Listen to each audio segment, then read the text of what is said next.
Jared Samuel from PAFootballNews.com, and we are proud to serve the Wyoming area Warriors and all of District 2.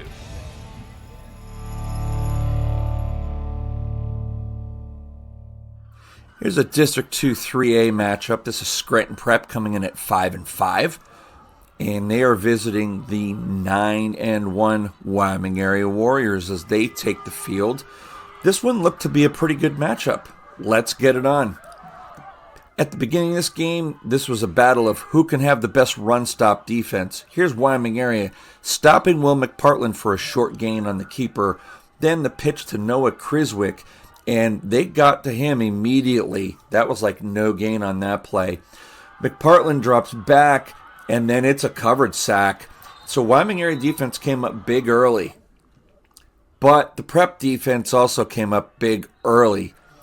That is a hit in the backfield. Here is a pass, jump ball, and A.J. Kroom intercepts that one for Prep, so they've got the ball back. And now McPartland is going to hit Sean McCormick on the right side here, and he comes down the sideline. Nice gain here. Nice gain by McCormick. Really good run. Then, this is Will McPartland on the keeper around the right end, and boom, he's in for a touchdown before you even notice. It's 7-0 Prep. Now, Prep's next drive, Kroom with the ball again, but he fumbles. And Wyoming area makes a nice recovery, and so we were thinking, all right, Wyoming area got the ball back. And on the next drive, Wyoming area alternated runs. This is Nick Champy on the right side, and you can see that's a pretty good gain. Wyoming area had some success, so they decided to try the left side. Here's Champy again, and that's another 4 or 5 yards. Nice run on that one.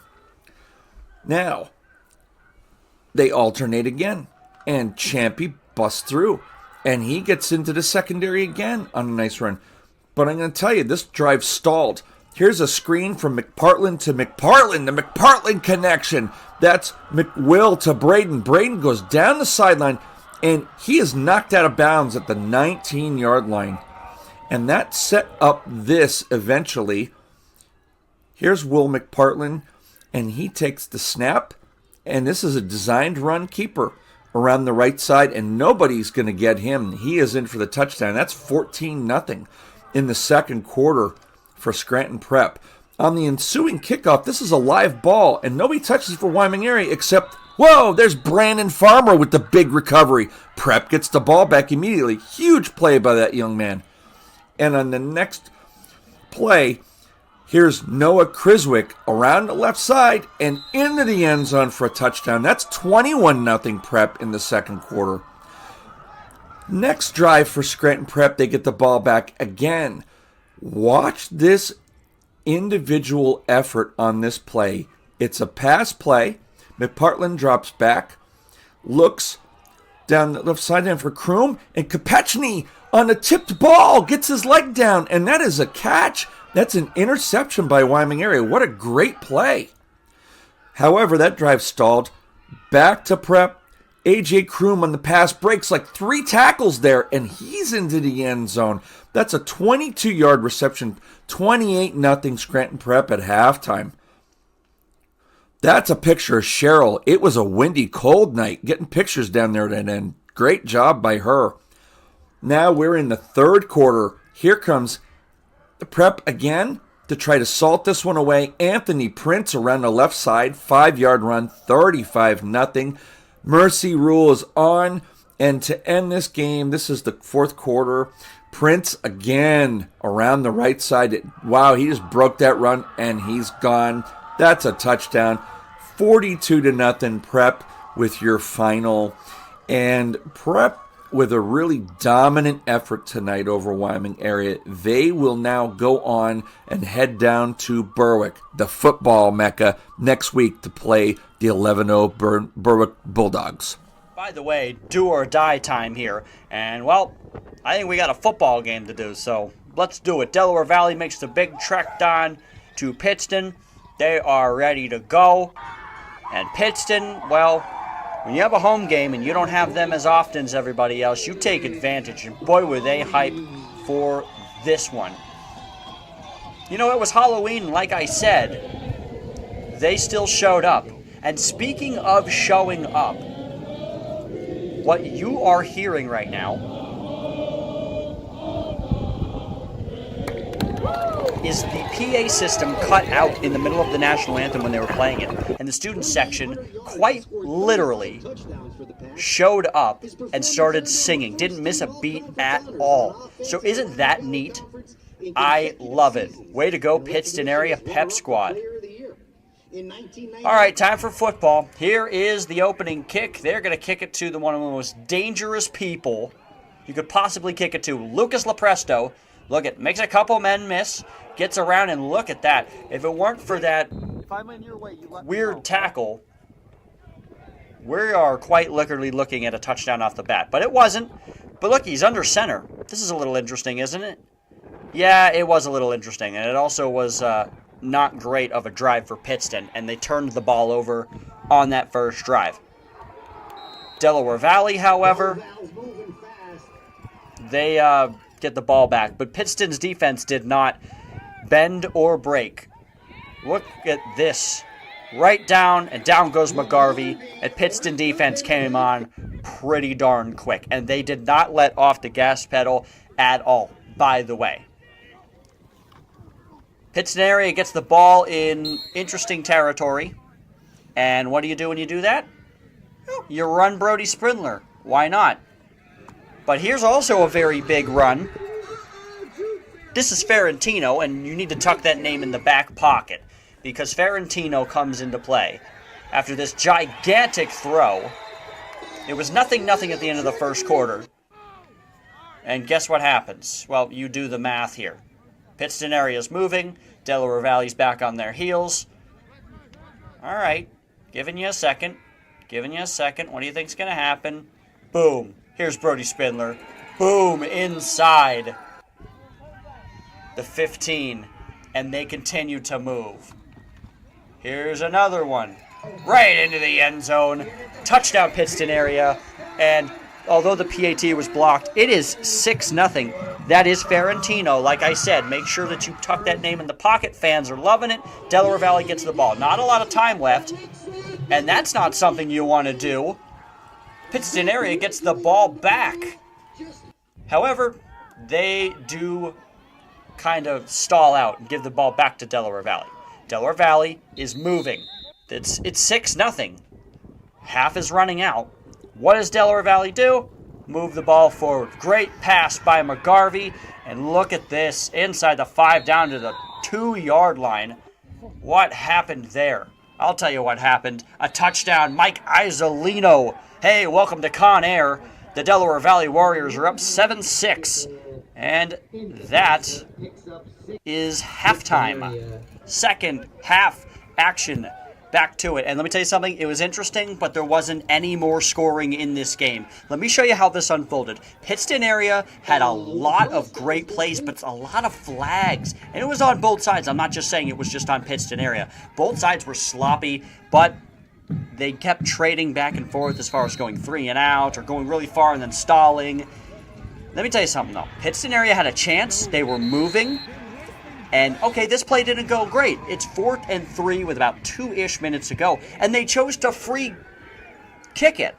Now, I am not the coach. Maybe they knew something I didn't. But they're going to free kick this, and they have to get the stop now? Alrighty, let's see. Do they get it? No, they do not. And unfortunately, that's going to run the time clock out. And Pittston, instead of going for it, trusted their defense. The defense did not come through. Final score, Delaware Valley 7, Pittston area 6. Delaware Valley moves on to play Abington. Hey everybody, this is EJ Samuel with PAFootballNews.com. I am with head coach Keith Ulsimer of Delaware Valley. They won a dogfight of a playoff game against Pittston area, 7-6 the final. Coach, Isolino's a pretty darn good running back. I think you would agree. How did he help you today? Well, you know, hats off. Pittston did a great job slowing us down. We really struggled offensively most of the night. But when we needed to grind out a couple of tough first downs, Mikey did, you know, we leaned heavily on Mikey. Mikey, he's just an elite football player, an elite high school football player, does a lot of great things. He's done it for 3 years for us, you know, and did what he always did.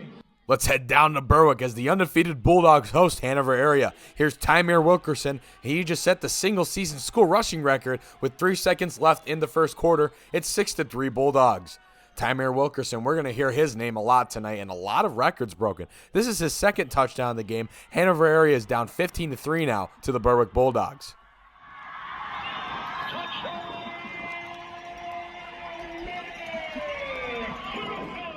Remember how I said we'd be hearing his name a lot? Oh boy, here we go. This time from 5 yards out, it's Tymir Wilkerson once again. 22-3, the Berwick Bulldogs lead over the Hanover area Hawkeyes. But it wasn't all Tymir Wilkerson. No. Here's Caleb May, 50 yards to the house, and Berwick has a 28-3 lead over the Hawkeyes. And you remember how I said records? Here's one for you. Tymir Wilkerson again. He ties the single-season touchdown record at Berwick, and it's 35-3 now. And you know, we knew it was happening. Next play, he breaks his own record. Here it is, 42-3, the Berwick Bulldogs lead, 32 yards to the house. Hanover area would find the end zone, though. It's Logan Richardson. He hits Darwin Downey for this 4-yard touchdown pass, and the score now is 42-9 with 10 minutes left in the game, but your final would be 49-9. The Berwick Bulldogs win. Wilkes-Barre area hosting Hazleton area in the 6A first round. Here's Davon Underwood. He scores from 6 yards out, and it's 7-0 Wolfpack. But Hazleton area, they responded right back. It's JJ Lantigua. He goes in 15 yards in, and it's 7-6. The PAT was blocked by Wilkes-Barre area. But Wilkes-Barre area, they would respond right back. It's Underwood again, 14-6 Wolfpack. Look at this, Jake Howe with the beautiful pass to Underwood, 6:51 remaining in the half. And Wilkes-Barre area, they just kept going. Jake Howe, he gets in from 3 yards out, 21-6 Wolfpack, 1:55 left in the half. Jake Howe gives it off to Davon Underwood once again. Here he is, 28-6, 10:25 remaining in the third quarter. The Wolfpack have the lead. Hazleton area, they would get in the end zone once more. It's Xavier Heck. It's 46-20 with 1:19 to go. That would end up being your final here from Wolfpack Stadium. Here we are at Lake Wallenpaupack for the 4A Eastern Conference Championship. Here's Jake Rafferty. He hears it out to Ryan Vargo for the 24-yard touchdown pass, and the Buckhorns get the 7-0 lead with 4:44 left in the first quarter. But Honesdale responds. It's Abe Bryant with the little tush-push action, and they get in the end zone. The 2-point attempt was no good, so it's 7-6 Wallenpaupack over Honesdale. But the Buckhorns, they respond right back. Here's the ensuing kickoff here after the Abe Bryant touchdown. It's Ed Kiesendahl, bounces a little bit. He picks that up, and we get some great blocks here, some great special teams from Wallenpaupack. Kiesendahl, he goes all the way. He stays inbounds, and Wallenpaupack extends their lead to 14-6 with 11:04 left in the half.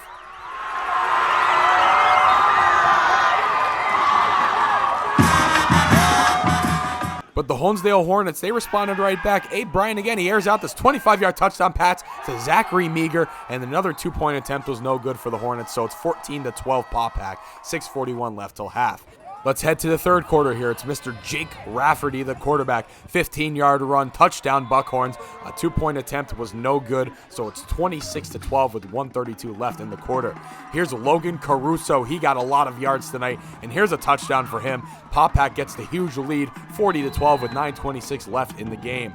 But here we go. You ready for this? Rumbling and stumbling, it's Tyler Gallo, the big man touchdown. Wallenpaupack gets the 47-12 lead with 4:24 left in the game. But Honesdale, they responded. They got a touchdown here. It's Damian Davis, 75 yards to the house. Nice long run for the kid. It is now 47-20, and that would be your final here from Lake Wallenpaupack.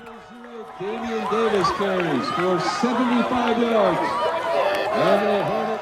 We head to Peckville, very windy might I add, as the Valley View Cougars host the Dallas Mountaineers, who have been on a hot streak as of late in the opening round of the 4A playoffs here in District 2. Here come the Mountaineers. They are fired up and they're ready to go in this one. Right Valley View won the toss and they elected to defer, so here's the Mountaineers with the ball first. Huge play from the Geske connection. It's Talon to Logan Geske, and they get a huge first play here. They get it all the way down into the red zone, but here's Talon Geske. The Mountaineers running an RPO. He goes to take it for himself, and the Cougars get him down just before he reaches the end zone. It's a turnover on downs. Valley View survives the opening drive. So now the Cougars, they're looking to do something with this. Here's Caleb Brown. He hands it off to Jeffrey Wasilchak, and he gets lit up in the backfield. Great defensive stop here from the Mountaineers. And they go and do it again. Here's Valley View again with the football, pinned deep. And Dallas, they pop the football out, and the Mountaineers give themselves fantastic field position. But, folks, this is going to be a trend all night. I don't know what it was. The weather, maybe because I was there, a bad luck charm, who knows. But here come the Mountaineers looking to score on third down. Talon Geske hears it out, and there's Brady Bachman on the coverage. Great defensive stop here from Valley View. So now the Mountaineers are forced to kick a field goal. And what do? It's a fake. Oh, no. But Valley View, they come up clutch once again, and it's another turnover on downs. You'll see, folks, like I'm saying, this is going to be a trend all night. However, like most trends, most of them die. And the Dallas Mountaineers, with 5:19 to go in the third quarter, they finally open the scoring. It's Nico Wilk. He runs it in, and the Mountaineers have a 7-0 lead. And what do they do with this? Well, they just keep that momentum going. Dallas back in the red zone here. It's Talon Geske. He finds Nico Wilk. It's number 2 with touchdown number 2. He does his little dancey dance as well. And the Mountaineers have themselves a 14-0 lead with 1:32 left in the third quarter. Now, here's another name we were going to say a lot, Nico Wilk. Ball's tipped up, and he picks it off. Valley View's looking to drive, and the Mountaineers give themselves fantastic field position again. And just when we think we're going to see another touchdown, we kind of go back to some old habits. It's a defensive stop, but this time the Mountaineers are going to kick a field goal. Brandon Miller lined up for this one. It's a kick that's ultimately pretty short, but look at the bounce. He gets it in. Mountaineers have the 17-0 lead. So Valley View now looking to do something. It's Caleb Brown. He airs it out to his receiver, but it's broken up. So now Valley View has one more play left. Here's Caleb Brown. He tries to escape the defender. He does his best, but here comes number 6. That's Mr. Colt Vanderun. He makes the nice play, and the Mountaineers get the 17-0 win over Valley View, and they will advance and play undefeated North Pocono.